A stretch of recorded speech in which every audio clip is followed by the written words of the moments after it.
ನಾಗಮಂಗಲದ ಬೆಳ್ಳೂರಿನಲ್ಲಿ ನಡೆದ ಕೋಮು ಗಲಾಟೆ ಕೇಸ್ ವಿಚಾರಕ್ಕೆ ಸಂಬಂಧಪಟ್ಟಂತೆ ಏಮ್ಸ್ ಆಸ್ಪತ್ರೆಗೆ ಮಾಜಿ ಶಾಸಕ ಸುರೇಶ್ ಗೌಡ ಭೇಟಿಯನ್ನ ಕೊಟ್ಟು ಗಾಯಾಳುವಿನ ಆರೋಗ್ಯವನ್ನ ವಿಚಾರಿಸಿದ್ದಾರೆ. ಗಾಯಾಳು ಅಭಿಲಾಷ್ ಆರೋಗ್ಯವನ್ನ ವಿಚಾರಿಸಿದ ಮಾಜಿ ಶಾಸಕ ಸುರೇಶ್ ಗೌಡ ನಾಗಮಂಗಲದ ಬೆಳ್ಳೂರಿನಲ್ಲಿ ನಡೆದಂತಹ ಕೋಮು ಗಲಾಟೆ ಕೇಸ್ ವಿಚಾರಕ್ಕೆ ಸಂಬಂಧಪಟ್ಟಂತೆ ಏಮ್ಸ್ ಆಸ್ಪತ್ರೆಗೆ ಮಾಜಿ ಶಾಸಕ ಸುರೇಶ್ ಗೌಡ ಭೇಟಿ ಕೊಟ್ಟು ಗಾಯಾಳು ಅಭಿಲಾಷ್ ಆರೋಗ್ಯವನ್ನ ವಿಚಾರಿಸಿದ್ದಾರೆ. ಇನ್ನು ಘಟನೆಗೆ ಕಾರಣರಾದವರನ್ನ ಬಂಧಿಸುವಂತೆ ಇದೇ ಸಂದರ್ಭದಲ್ಲಿ ಸುರೇಶ್ ಗೌಡ ಒತ್ತಾಯವನ್ನ ಕೂಡ ಮಾಡಿದ್ದಾರೆ.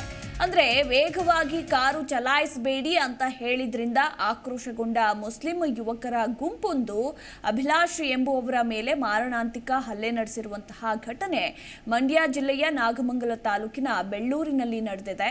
ಇನ್ನು ಮುಸ್ಲಿಂ ಯುವಕರ ಗುಂಪು ಅಭಿಲಾಷ್ ಮೇಲೆ ಹಲ್ಲೆ ನಡೆಸಿದ್ದು, ಇದನ್ನ ತಡೆಯೋದಕ್ಕೆ ಬಂದಂತಹ ಹಿಂದೂ ಯುವಕರ ಮೇಲೂ ಕೂಡ ಮುಸ್ಲಿಂ ಯುವಕರ ಗುಂಪು ಹಲ್ಲೆ ಮಾಡಿದೆ. ಸದ್ಯ ಗಾಯಾಳು ಅಭಿಲಾಷ್ ಆಸ್ಪತ್ರೆಯಲ್ಲಿ ಚಿಕಿತ್ಸೆಯನ್ನ ಪಡೆದುಕೊಳ್ತಾ ಇದ್ದಾರೆ. ಅವರ ಆರೋಗ್ಯವನ್ನ ವಿಚಾರಿಸಿದ್ದಾರೆ ಮಾಜಿ ಶಾಸಕರು. ಇನ್ನು ಘಟನೆಗೆ ಕಾರಣರಾದವರನ್ನ ಬಂಧಿಸುವಂತೆ ಇದೇ ಸಂದರ್ಭದಲ್ಲಿ ಮಾಜಿ ಶಾಸಕ ಸುರೇಶ್ ಗೌಡ ಒತ್ತಾಯಿಸಿದ್ದಾರೆ. ಕಾಂಗ್ರೆಸ್ ಸರ್ಕಾರ ಬಂದ ಮೇಲೆ ಕಾನೂನು ಸುವ್ಯವಸ್ಥೆ ಕುಸಿದಿದೆ. ಹಿಂದೂಗಳನ್ನ ಟಾರ್ಗೆಟ್ ಮಾಡಿ ಕೊಲೆ ಹಲ್ಲೆ ಯತ್ನ ಆಗ್ತಾ ಇದೆ. ಹಿಂದೂಗಳ ಮೇಲಿನ ದೌರ್ಜನ್ಯಕ್ಕೆ ಸರ್ಕಾರದ ಕುಮ್ಮಕ್ಕಿದೆ ಅಂತ ಇದೇ ಸಂದರ್ಭದಲ್ಲಿ ಮಾಜಿ ಶಾಸಕ ಸುರೇಶ್ ಗೌಡ ಕಿಡಿಕಾರಿದ್ದಾರೆ. ಕಾಂಗ್ರೆಸ್ ಸರ್ಕಾರ ಬಂದ ಮೇಲೆ ಕಾನೂನು ಸುವ್ಯವಸ್ಥೆ ಕುಸಿದಿದೆ. ಹಿಂದೂಗಳನ್ನೇ ಟಾರ್ಗೆಟ್ ಮಾಡಿ ಕೊಲೆ ಹಲ್ಲೆ ಯತ್ನ ಆಗ್ತಾ ಇದೆ. ಹಿಂದೂಗಳ ಮೇಲಿನ ದೌರ್ಜನ್ಯಕ್ಕೆ ಸರ್ಕಾರದ ಕುಮ್ಮಕ್ಕಿದೆ ಅಂತ ಕಿಡಿಕಾರಿದ್ರು.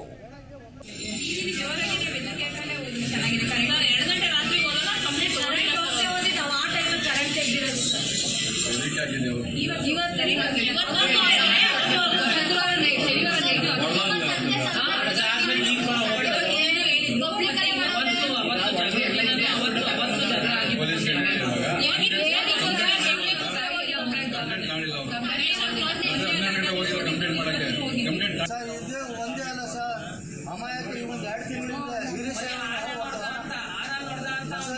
ಮುಸ್ಲಿಂ ಮುಂದೆ ಆಗ ನೋಡಿದಾಗ ಒಂದು 150-200 ಜನ ಬಿಸಾಕ್ಬಿಟ್ಟು ಕಾರೆಲ್ಲ ಹೊಡೆದಾಕ್ಬಿಟ್ಟು ವಿಡಿಯೋ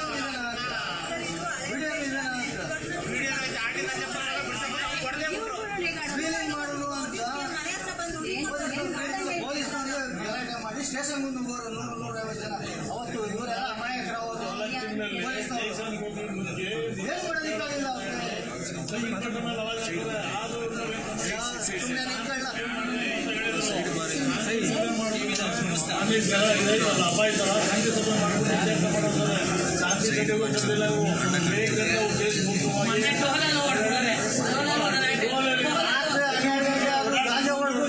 ಮಾಡ್ತಾ ಇರ್ತಾರೆ, ಯಾವನು ಕೇಳೋದಿಲ್ಲ.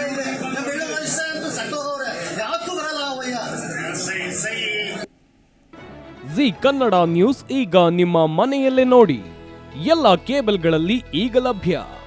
ಸನ್ Direct 292, Jio TV 1334, U Digital 162, City Cable 51, GTPL 17, Abhishek Cables 821, Rock Line Telecommunication 51, Shri Basaveshwara number 60, Vinayaka Digital number 53, In Digital number 896ರಲ್ಲಿ.